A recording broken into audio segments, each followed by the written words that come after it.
When famine or other famine-hit villages are unable to eat, they must be reduced in size. Legally, it's considered evil, but if they don't do it, many will die. In such cases, selling to the black market was more likely to increase the chances of survival than killing. That's an extreme example, but it's a fact that this had been done several times in the history of the empire. There were many other inconvenient realities that had been overlooked as open secrets. Some of the larger issues include foreign trade. As long as the empire does not tolerate the existence of other countries, trade and the like are publicly forbidden. But that's the problem with the economy. That is why Cerberus and the like had their roots in the Western nations. Tensura explains these facts matter-of-factly. Hearing this, Calgurio wonders how the demon knows so much, and also feels sad because he feels like an idiot. Thank you for the detailed explanation. It helped. Good. Well, that's why the local nobles were so easy. When I explained to them that free trade would be allowed from now on, they agreed with me in an assortment of ways. Besides, if Rimuru-sama's project proceeds, there will be railroads between the provincial cities as well. They promised me that they would support Emperor Masayuki to the fullest because the wealth will be distributed to the regions instead of being centralized. Tensura concluded. Calgurio is understandably convinced. The empire is also a highly developed scientific civilization, but it does not have the luxury of connecting all the urban areas. The reason for this is obvious: most of the budget is used for development and military spending. The transportation of food and supplies is also important, but it can only be provided in the cities around the capital. Goods were brought in from distant regions by magic and airships. Even those regions that were on the back burner would be included in the development plan. If they had been told, it would have been easy to make the local lords happy. The negotiations were based on the premise of enormous financial and labor forces, but it was Demon Lord Rimuru and Tensura who made it possible. Investigate the other party's circumstances and make negotiations advantageous. Although it was faithful to the basics, Calgurio was deeply impressed with how amazing it was when thoroughly implemented. He vowed to rethink the way he had been doing things. Then, the only factions left are the nobles' families. That's right. And since it's Tensura Dono, I assume you already know what they're up to. At this point, Calgurio has full confidence in Tensura. He doesn't know what kind of plan they have up their sleeves, but if it's Tensura, then there won't be a problem. Pardon me. To begin with, there weren't any fools in the empire these days who were doing bad things. The stagnant air has been swept away in the last few decades, but it turns out it was Kondu's doing. In other words, the real villains have already been purged. Tensura has been with the empire for a long time, but lately Calgurio feels that the people are more stable than ever before. Now he sees why.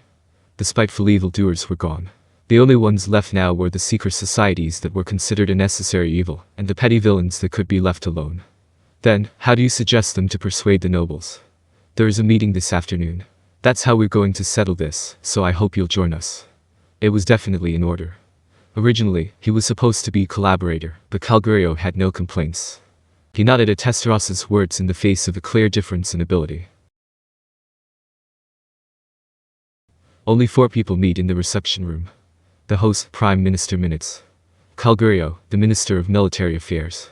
A diplomatic officer and future ally from the Monster Kingdom, Tensura, will be present. And the last of these is the negotiator, Duke Mithra with his faction of noblemen. He was still young in his early 30s, and one might think he would be too young to be the head of a faction. But that doesn't apply to Mithra. He is a person who has everything. Mithra's mother was once the Emperor's queen. She was, in fact, Rudra's birth mother. The imperial family has a special system in place that does not have an empress who is to be called the Emperor's wife. That position was reserved for Velgrynd alone. Instead, some women vied for supremacy in the palace's backrooms as empresses. These were daughters voluntarily given by the nobility, whose bloodline was unmistakably noble. Whoever carries the Emperor's child will be crowned the victor and will be named queen. After all, the child is sure to become the next emperor. Incidentally, as a digression, there were also several queens in Rudra's palace, but Rudra does not recognize them. It was the arbitrary decision of the noblemen who wanted their daughters to be queen, and this time it was dissolved. There was an idea that the new emperor would take over it, but it was judged to be unnecessary for Masayuki. Who made that decision will forever remain a mystery. Back to the topic at hand. Mithra's mother was the winner. She had fulfilled the great task of giving birth to Rudra, and had achieved great fame. As a reward, she was given 2 choices.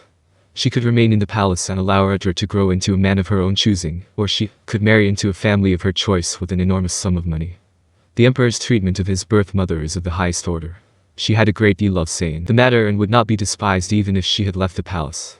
So she did not hesitate to leave the palace and marry the former Duke Mjöllmile. and the one who was born between them was Mithra Helminard. He is the half-brother of Emperor Urter.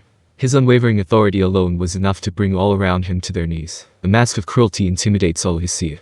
With no eyebrows and a horrifying gaze that would have been frightening to anyone who saw it, any desire to rebel was diminished. He is neither fat nor thin. He's not tall, but his intimidation is impressive. This guy must be doing bad things behind the scenes. Not good. He's one we should not cross. And so on. Many of the higher nobles felt that way. That's exactly why he was the right man to be the head of the nobles. A man with a dignity no one could resist, that was Duke Mithra Helminard. If it was only strength alone, Calgurio would win without a doubt. There was no doubt about that, even before he awakened. But the world does not live by strength alone. If there is no one to provide food, clothing, and shelter, there can be no comfort. If one defied Mithra, they were bound to lose it. He's an extremely troublesome opponent. I wanted to be at the top of the army, too, but when it comes right down to it, it's a hard thing to live with. I'm going to have to bargain with this monster. He thought to himself, without saying it out loud. Maybe with minutes there, he could work something out, but he wouldn't have been able to negotiate one-on-one. But this time, he has a reliable helper. Tensura Dono is a fearsome being, but she's encouraging as an ally. Knowing that she's the fearsome white primordial makes me feel that we can't lose. Mithra was scary in front of Calgurio, but Tensura was even scarier. With that in mind, he was able to regain his composure. Calgurio regained his composure and remembered the words of Tensura. Wait. Tensura Dono had said that most of the nobles wouldn't be a problem. So was Mithra Dono the problematic aristocrat? No, that's a strange story too. Kondu would not have tolerated the emperor's half-brother. Could it be that Mithra Dono has done nothing wrong? No way. That's a bit of a stretch. It's not likely, says Calgurio, denying his own beliefs.